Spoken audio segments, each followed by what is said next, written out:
Hi மக்களே, வணக்கம். எல்லாரும் எப்படி இருக்கீங்க? நான் நல்லா இருக்கேன். இன்றைய வீடியோ பதிவு, நான் ஒரு புத்தகத்தை படித்தேங்க. அந்த புத்தகத்தில் உள்ள வரிகள் என்று சொல்வதை விட வைர வரிகள் என்றே சொல்லலாம். அந்த சிந்தனை என்ன ரொம்ப இம்ப்ரெஸ் பண்ணுச்சுன்னு சொல்லுவேன். அதாவது பெண்களுக்கான ஒரு மோட்டிவேஷனா இது இருக்கும். அதனாலதான் இந்த வீடியோ பதிவு.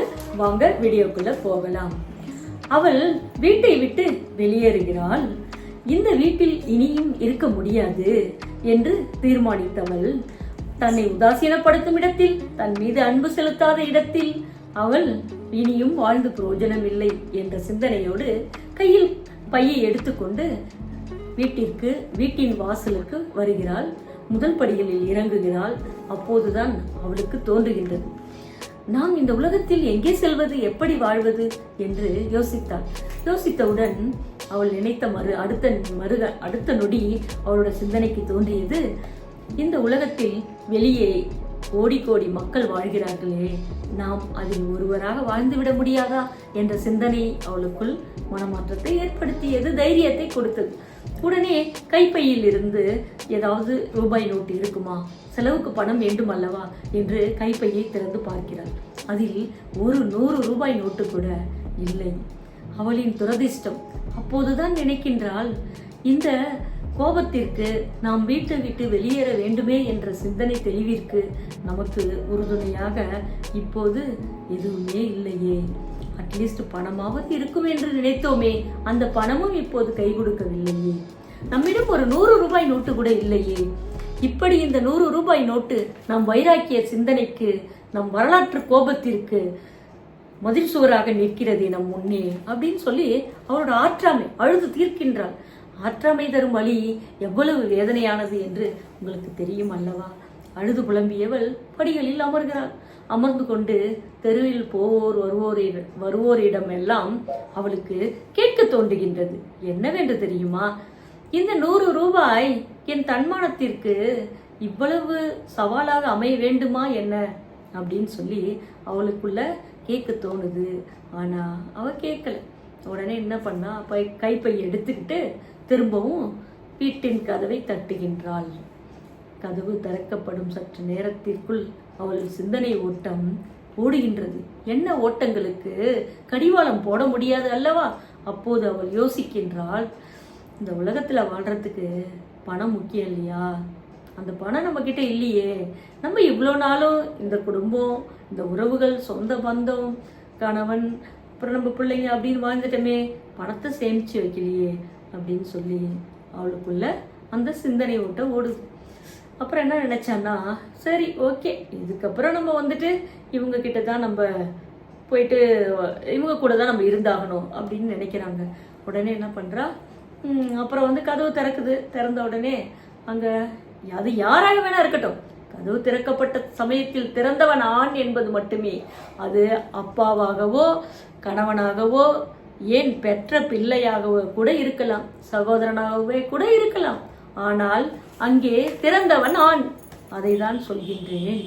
ஆண் மகன்களே, பெண்களுக்கான தேவை என்ன அப்படிங்கிறது அவங்க உணர்வாங்க. கண்டிப்பா உணரக்கூடியவங்க தான், அறிவுள்ளவங்க தான் பெண்கள். கண்டிப்பா உணர்ந்துப்பாங்க.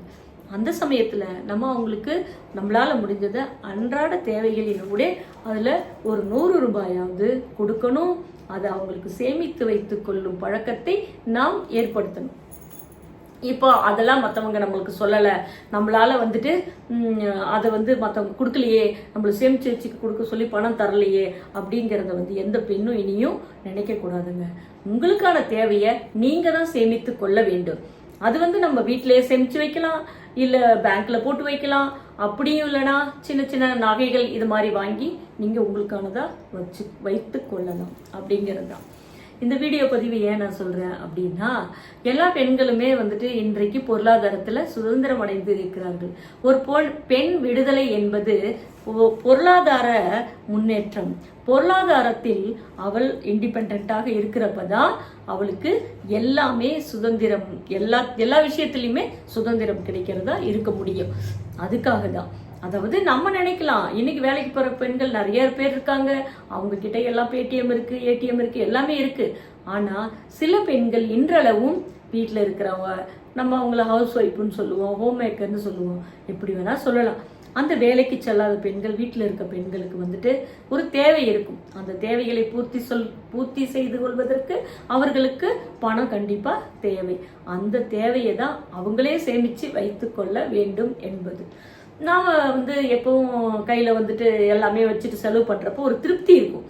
இன்னைக்கு மகனோ கணவனோ அப்பாவோ ஒரு 10,000 மாத சம்பளம், 20,000 சம்பளம், 1,00,000 அப்படின்றதெல்லாம் வந்துட்டு கொடுக்குறப்போ அதை எண்ணி எண்ணி பார்த்து நம்ம செலவு பண்ணுறது நம்மளாக தான் இருப்போம், வீட்டில் இருக்க பெண்களாக தான் இருப்போம்.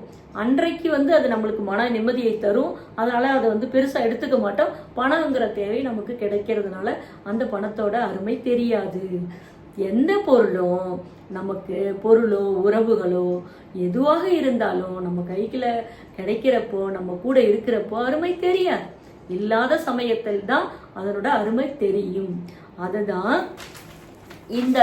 இந்த ஒரு வரிகளாக ஒரு புத்தகத்தில் நான் படித்தேன். அந்த புத்தகத்தின் பெயர் புல்லரியின் முத்தங்கள்.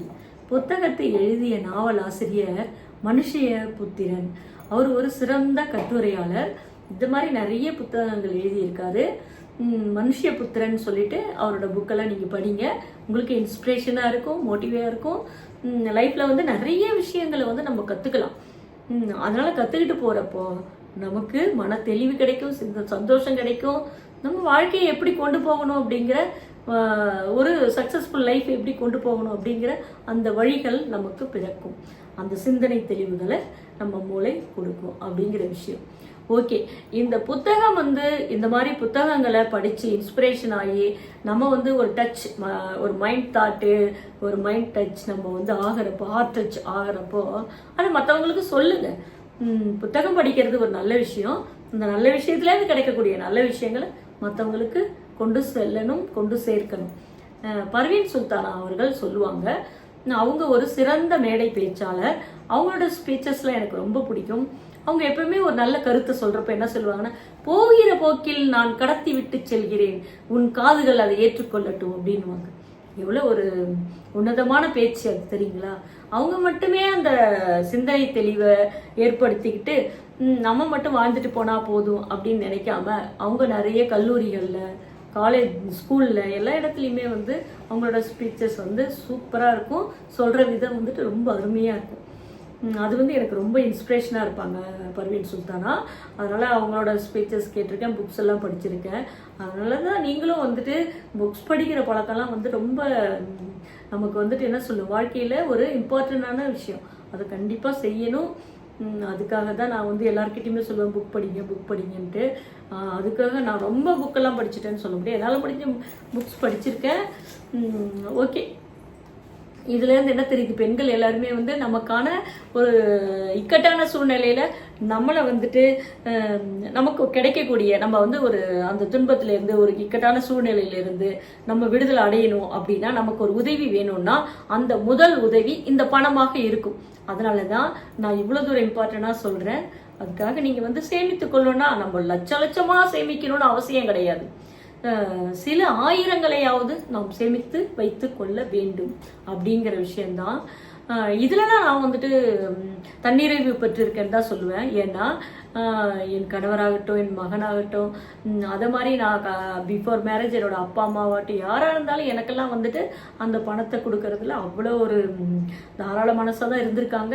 நான் அந்த மாதிரி தான் எல்லாத்தையும் வந்துட்டுமே எல்லா தேவைகளையும் பூர்த்தி செய்யக்கூடியவளா அன்றளவும் சரி இன்றளவும் சரி சுதந்திரமாக இருக்கின்றேன். அது வந்துட்டு எனக்குள்ள ஒரு கான்ஃபிடென்ட்டை கொடுக்கும், எனக்குள்ள ஒரு நிம்மதியை கொடுக்கும். நம்மக்கிட்ட வந்துட்டு அமௌண்ட் இருக்குது, நம்மக்கிட்ட பணம் இருக்குது. பணம் மீன்ஸ் அது வந்து லட்சம்ல சில ஆயிரங்களாவது சொல்கிறேன்.